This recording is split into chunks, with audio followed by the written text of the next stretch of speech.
Hello guys, स्वागत है आपका अपने यूट्यूब चैनल स्टडी विद अमन कुल में। आज हम नए हैं शिक्षा निदेशालय राष्ट्रीय राजधानी क्षेत्र दिल्ली की कार्यपत्रक नंबर 82 जो कि क्लास 9 के लिए है। विषय आपका सामाजिक विज्ञान है। अर्थशास्त्र की बुक से पार्ट नंबर 3 हमारा निर्धनता एक चुनौती, जिसकी डेट आपको दे रखी है 8 फरवरी 2022। आप अपना नाम और अपने कक्षाध्यापक का नाम लिखेंगे। तो सबसे पहले हम इंट्रोडक्शन देखते हैं चैप्टर का। हम अपने दैनिक जीवन में अपने कैसे काम लोगों से संपर्क में आते हैं जिनके बारे में हम सोचते हैं कि वह निर्धन है, यानी वो गरीब है। वे गांव के भूमिहीन श्रमिक भी हो सकते हैं, यानी जिनके पास ज़मीन नहीं है।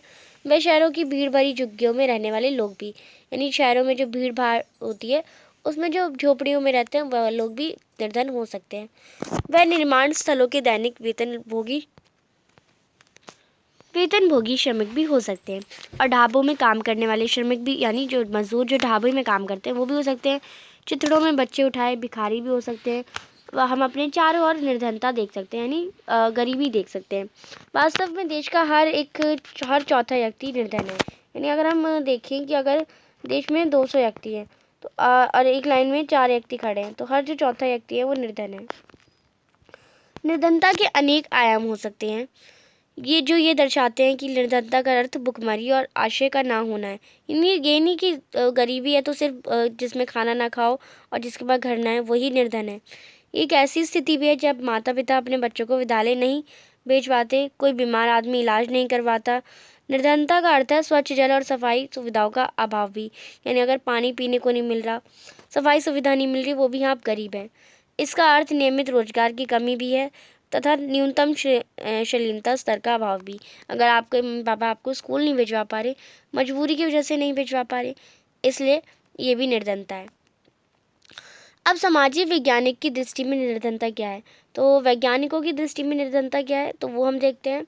क्योंकि निर्धनता एक अनेक पहलू हैं, सामाजिक वैज्ञानिक उसे अनेक सूचकों के माध्यम से देखते हैं।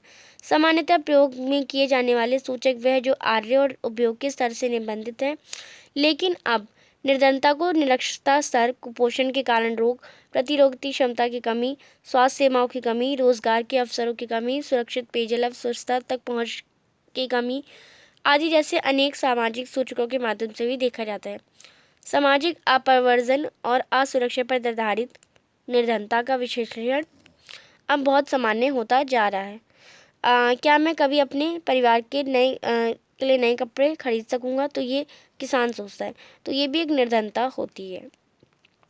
अब निर्धनता रेखा क्या है? निर्धनता के आकलन की एक सर्वमान्य सामान्य विधि आय तथा उपयोग स्तरों पर आधारित है। किसी व्यक्ति को निर्धन माना जाता है यदि उसकी आय या उसका उपभोग स्तर किसी ऐसे न्यूनतम स्तर से नीचे गिर जाए जो मूल आवश्यकताओं के एक दिए हुए समय को संपूर्ण करने के लिए आवश्यक है। यानी अगर आप समझ लीजिए जो दूध है वो 30 रुपये का आता है, अब दूध 30 रुपये का आता है और उसकी जो किसी व्यक्ति की जो आय है वही 20 रुपये, तो वो अपनी ज़रूरत की चीज़ भी नहीं खरीद सकता। अब मूल आवश्यकताओं को पूर्ण करने के लिए आवश्यक वस्तु विभिन्न कालों का एक विभिन्न देशों में विभिन्न है, अतः काल एवं स्थान के अनुसार निर्धनता रेखा भिन्न हो सकती है। प्रत्येक देश के काल्पनिक रेखा का प्रयोग करता है जिससे विकास एवं उसके स्वीकृत न्यूनतम सामाजिक मानदंडों के वास्तविक वर्तमान स्तर के अनुरूप में रखा जाता है या माना जाता है। अब जो निर्धनता होती है, निर्धनता रेखा का आकलन करते समय खाद्य आवश्यकताओं के लिए वर्तमान सूत्र वांछित कैलोरी आवश्यकता पर आधारित खाद्य वस्तु जैसे अनाज, दालें, सब्जियां, दूध, तेल, चीनी आदि मिलकर इस आवश्यक कैलोरी की पूर्ति करती हैं।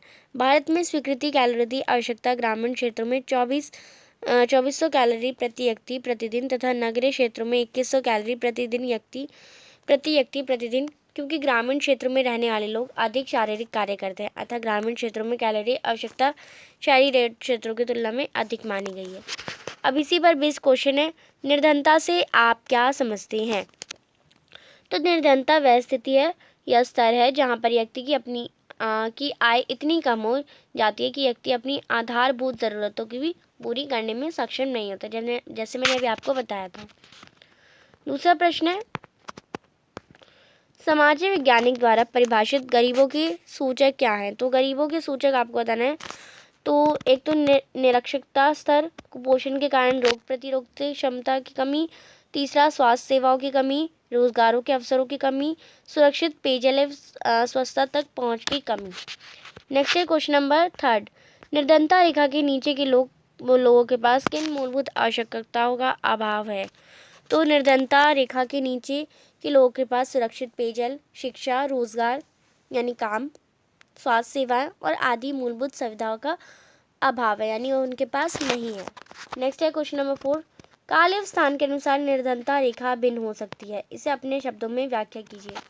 तो काल एवं स्थान के अनुसार जो निर्धनता रेखा है वो भिन्न हो सकती है, अलग हो सकती है। प्रत्येक देश एक काल्पनिक रेखा का प्रयोग करता है, जिससे विकास है उसके स्वीकृत न्यूनतम सामाजिक मानदंडों के वर्तमान स्तर के अनुरूप में माना जाता है।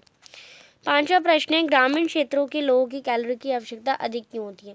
क्योंकि जो गांव के लोग हैं, आपको पता है, ज़्यादा काम करते हैं, खेती वगैरह करते हैं, बहुत मेहनत लगती है। ग्रामीण क्षेत्रों में रहने वाले लोग अधिक शारीरिक कार्य करते हैं, अतः ग्रामीण क्षेत्र में कैलोरी आवश्यकता होती है शहरी क्षेत्रों की तुलना में। आप इसे कर लेंगे। ये थी आपकी आज की बहुत आसान सी वर्कशीट। आई होप आपको अच्छे से वर्कशीट समझ आ गई होगी। चैनल को अभी तक सब्सक्राइब नहीं किया तो प्लीज़ मेरे चैनल को सब्सक्राइब ज़रूर करें, ज़्यादा से ज़्यादा दोस्तों के साथ शेयर करें। Thanks for watching you, bye bye guys.